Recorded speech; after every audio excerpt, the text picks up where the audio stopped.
ఈ మధ్య యూట్యూబర్స్ పై మరియు సినిమా సెలబ్రిటీలపై కేసులు నమోదై జైలు పాలవుతున్నారు. అందులో చాలా వరకు లైంగిక వేధింపులు, సహజీవనం చేసి పెళ్లి చేసుకోకుండా అన్యాయం చేశారని ఆరోపణలు రావడంతో పోలీసులు వారిపై కేసులు నమోదు చేసి ఈ విషయాన్ని మీడియాకు కూడా తెలియజేస్తున్నారు. ఇక తాజాగా ఫేమస్ యూట్యూబర్ నటుడు ప్రసాద్ బెహ్రా మా విడాకులు పెళ్లివారి మండి అనే వెబ్ సిరీస్ లో నటించి తన కామెడీ టైమింగ్ తో మంచి గుర్తింపు తెచ్చుకున్నాడు. అలా ఒకవైపు బ్యాక్ టు బ్యాక్ వెబ్ సిరీస్లు, మరోవైపు మూవీస్ చేస్తూ బిజీగా ఉన్న సమయంలో రచన అనే అమ్మాయితో కలిసి ఒక వెబ్ సిరీస్ ని చేయడం జరిగింది. ఇక ఆ షూటింగ్ లో ప్రసాద్ తనతో అసభ్యకరంగా ప్రవర్తించాడని, అందుకు తనని ఎదిరించడంతో డిసెంబర్ 11న షూటింగ్ ముగించుకుని ఇంటికెళ్తూ ఉండగా అందరి ముందు తనపై దాడి చేశాడని జూబ్లీహిల్స్ పోలీసులకు ఫిర్యాదు చేయడంతో పోలీసులు డిసెంబర్ 18న ప్రసాద్ ని అరెస్ట్ చేసి నాంపల్లి కోర్టులో హాజరుపరచగా కోర్టు ప్రసాద్ కి 14 రోజుల రిమాండర్ విధించింది. అసలు ప్రసాద్ బెహ్రాపై వచ్చిన ఆరోపణలో ఎంతవరకు నిజముంది? ప్రసాద్ బెహ్రా తన భార్య నుండి విడాకులు ఎందుకు తీసుకున్నాడు?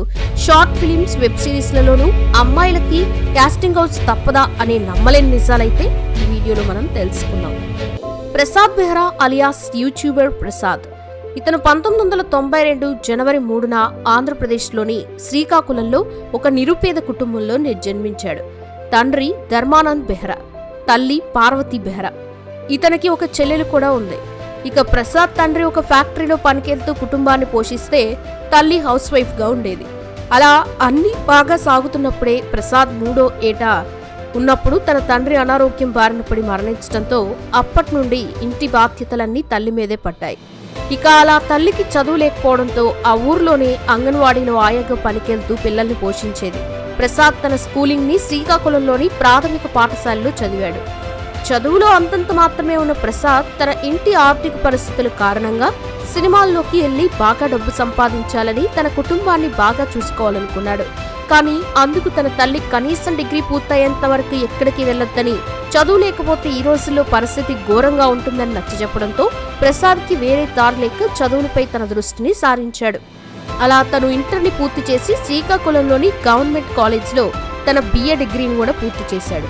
అలా తన తల్లితో హైదరాబాద్కి వెళ్లి జాబ్ కోసం ట్రై చేస్తానని చెప్పగా అందుకు ఆమె ఒప్పుకోవడంతో ప్రసాద్ హైదరాబాద్లో తనకు తెలిసిన బంధువుల ఇంట్లో ఉంటూ ఇక అలా చాలా వరకు సినిమా ఆడిషన్స్కి వెళ్ళినా ప్రసాద్కి యాక్టింగ్లో ఎటువంటి ఎక్స్పీరియన్స్ లేని కారణంగా ఎక్కడా ఇతన్ని సెలెక్ట్ చేయలేదు. అలా 6 నెలలైనా ఒక్క ఛాన్స్ కూడా రాకపోయేసరికి బంధువులు కూడా ప్రసాద్ని భారంగా భావించి తమ ఇంట్లో నుంచి పంపించేశారు. దీంతో ఎట్టెళ్లాలో ఎవరిని కలవాలో తెలియని ప్రసాద్ అమీర్పేట్ బస్టాప్లో పడుకునేవాడు.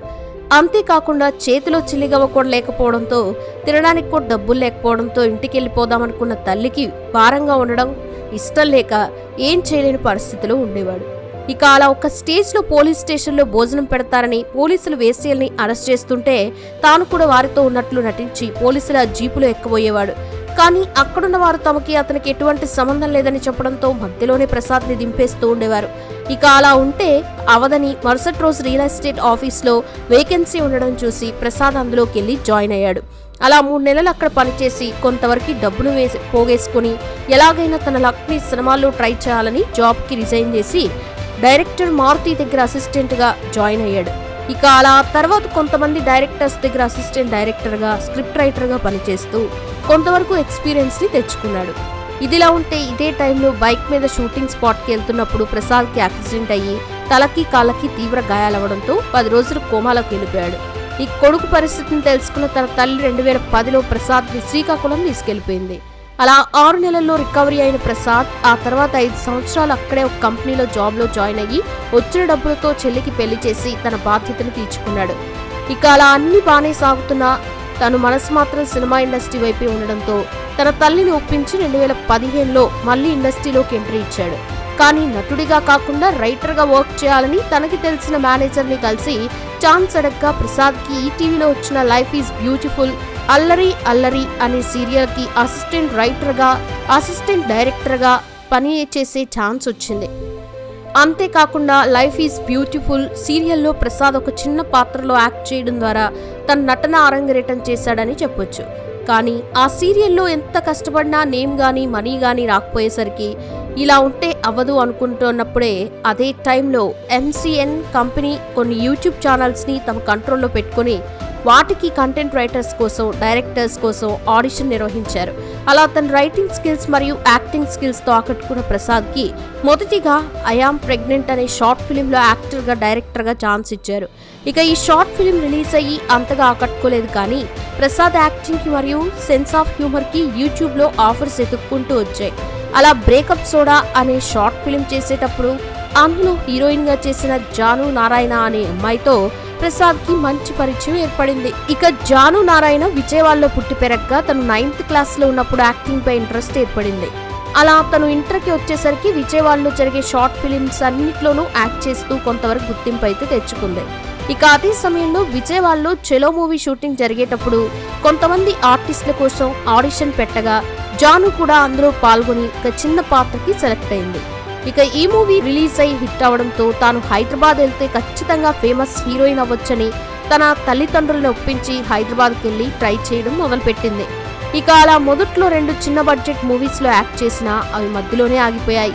అలా తర్వాత ఎంత ట్రై చేసినా సినిమాల్లో ఛాన్స్ రాకపోయేసరికి తిరిగి ఇంటికి వెళ్ళలేక యూట్యూబ్ ద్వారా చాలా మంది ఫేమస్ అవ్వడం చూసి జాను తన ఇంట్రెస్ట్ ని యూట్యూబ్ వైపు మళ్లించింది. అలా తనకి తెలిసిన మేనేజర్ ద్వారా ఛాన్సుల కోసం ట్రై చేసేటప్పుడు జిల్ జిల్ జిగా అనే షార్ట్ ఫిలిం లో యాక్ట్ చేసే ఛాన్స్ వచ్చింది. ఆ తర్వాత తింగరబుచ్చి, గర్ల్ ఫ్రెండ్ లావైతే అనే షార్ట్ ఫిలిం ను చేస్తూనే కొంతవరకు గుర్తింపు తెచ్చుకుంది. ఇక అదే సమయంలో ప్రసాద్ జానుని కలవగా వీరిద్దరికి మంచి పరిచయం ఏర్పడింది.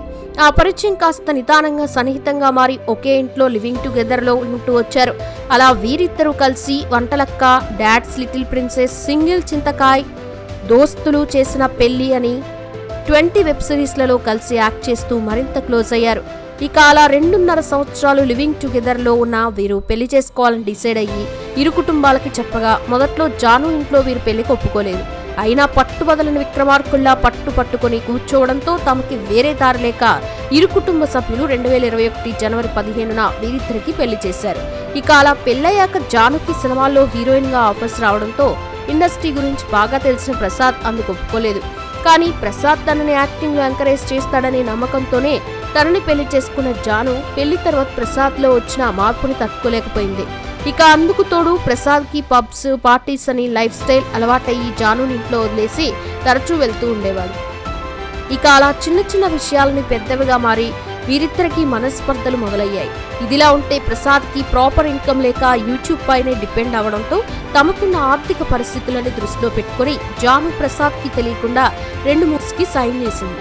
ఇక ఈ విషయం ప్రసాద్ కి తెలిసి పెద్దగా గొడవ చేయడంతో విషయం తారాస్థాయికి వెళ్లి వీరిద్దరూ విడిపోవాలని డిసైడ్ అయ్యి పెళ్ళైన 1.5 years కే డివోర్స్ కి అప్లై చేశారు. అలా అప్పటి నుంచి విడివిడిగా ఉంటూ ఎవరి పని వాళ్ళు చేసుకోవడం మొదలుపెట్టారు. ఇక మధ్యలో పెద్దలంతా పంచాయతీ పెట్టి వీరిద్దరిని కలిపేందుకు ఎంత ట్రై చేసినా జాను మాత్రం ప్రసాద్తో ఉండడానికైతే ఇష్టపడలేదు. దీంతో ప్రసాద్ మానసికంగా కుంగిపోయి మద్యానికి బానిసై తన కెరియర్ వైపు దృష్టి పెట్టలేకపోయాడు. ఇక అలా ఒక స్టేజ్లో ప్రసాద్ తన పర్సనల్ లైఫ్ మరియు ప్రొఫెషనల్ లైఫ్ సక్సెస్ కాకపోవడంతో బలవన్మరణానికి కూడా పాల్పడ్డాడు. కానీ ఇతని స్నేహితులు సరైన సమయానికి వచ్చి హాస్పిటల్లో చేర్పించడంతో ప్రాణాలతో బయటపడ్డాడు అని చెప్పొచ్చు. ఇక అలా ఎంత జరిగినా జాను తన దగ్గరికి రాకపోవడంతో ప్రసాద్ తనపైనే ఆశలు పెట్టుకుంటే ప్రయోజనం లేదని 2023లో తనకి విడాకులిచ్చేసి తన కెరియర్ వైపు దృష్టి పెట్టాడు. ఇక అలా బుట్టబొమ్మ అనే మూవీలో ప్రసాద్ కండక్టర్ పాత్రను పోషించగా అందులో తనకు కొంతవరకు గుర్తింపు రావడంతో దాని ద్వారా కమిటీ కుర్రాళ్ళు అనే మూవీలో ఇతనికి ఒక సపోర్టింగ్ రోల్ చేసే ఛాన్స్ కూడా వచ్చింది. ఇక అలా ఒకవైపు మూవీస్ చేస్తూ మరోవైపు యూట్యూబ్ లో పెళ్లివారమండి అనే వెబ్ సిరీస్ ని కూడా చేయడం మొదలుపెట్టాడు. ఈ సిరీస్ లోనే ప్రసాద్ రచన అనే అమ్మాయిని కలవగా వీరిద్దరికి మంచి స్నేహం అయితే ఏర్పడింది. అలా ఈ వెబ్ సిరీస్ రిలీజ్ అయి మంచి ఆదరణ లభించడంతో అప్పటి నుండి వీరిద్దరూ కలిసి కొన్ని షార్ట్ ఫిల్మ్స్ మరియు వెబ్ సిరీస్లను చేస్తూ వచ్చారు. ఇక అలా రీసెంట్ గా మెకానిక్ అనే వెబ్ సిరీస్ ని చేసిన తర్వాత రచన ఉన్నట్టుండి పోలీసులకి ఫిర్యాదు చేస్తూ ప్రసాద్ తనని లైంగికంగా వేధింపులకు గురి చేస్తున్నాడని కంప్లైంట్ ఇవ్వడంతో అందరూ ఒక్కసారిగా షాక్ గురయ్యారు. నిజానికి సినిమాల్లోనే అడ్జస్ట్మెంట్ అనేది ఉంటుందని అందరూ అనుకుంటారు, కానీ యూట్యూబ్ లో కూడా album songs, short films, web సిరీస్లలో చేయాలంటే ఏదో ఒక రకంగా అమ్మాయిలు లైంగిక వేధింపులకి గురి కావాల్సి వస్తుంది. అందుకే నటనా రంగంలోకి అడుగు పెట్టాలంటే వీటి గురించి ఆలోచించి నిర్ణయం తీసుకోవాలి. ఇక అలా రచన కంప్లైంట్లో ప్రసాద్ తనని సంవత్సరం నుండి వేధిస్తున్నా తను సైలెంట్ గానే ఉందని, కానీ తాను తరచూ ఇలానే చేస్తూ అందుకు సహకరించకపోవడంతో డిసెంబర్ 11న తనని అందరి ముందు కొట్టి తిట్టాడని చెప్పడంతో ప్రసాద్ని ఇమీడియట్ గా కస్టడీలోకి తీసుకున్న పోలీసులు కోర్టులో హాజరుపరచగా కోర్టు అతనికి 14 రోజుల రిమాండర్ను విధించింది. ఇక ఈ విషయంపై నెటిజన్లు స్పందిస్తూ ఆ అమ్మాయిని వేధింపులకు గురి చేసినందుకు ప్రసాద్ని శిక్షించటం మంచి పనే, కానీ తను సంవత్సరం నుండి ఇలానే చేసినప్పుడు తనకి నచ్చకపోతే ఇండస్ట్రీ నుంచి వెళ్ళిపోవాలి, లేకపోతే తనతో మళ్ళీ యాక్ట్ చేయకుండా ఉండాల్సి ఉంది అని కొంతమంది చెప్తే, మరికొంతమంది మాత్రం అమ్మాయిలు ఇలా ముందుకొచ్చి తమకు జరిగిన అన్యాయం గురించి చెప్తే భవిష్యత్తులో ఇలాంటి దౌర్జన్యాలు తగ్గే అవకాశాలున్నాయని తమ అభిప్రాయాన్ని వ్యక్తం చేస్తున్నారు. మీరు ఈ ఇష్యూపై ఏమనుకుంటున్నారో మీ అభిప్రాయాన్ని కామెంట్ సెక్షన్లో తప్పకుండా తెలియజేయండి. వీడియో నచ్చితే లైక్ చేయండి, షేర్ చేయండి, ఛానల్ని సబ్స్క్రైబ్ చేసుకోండి. Thanks for watching.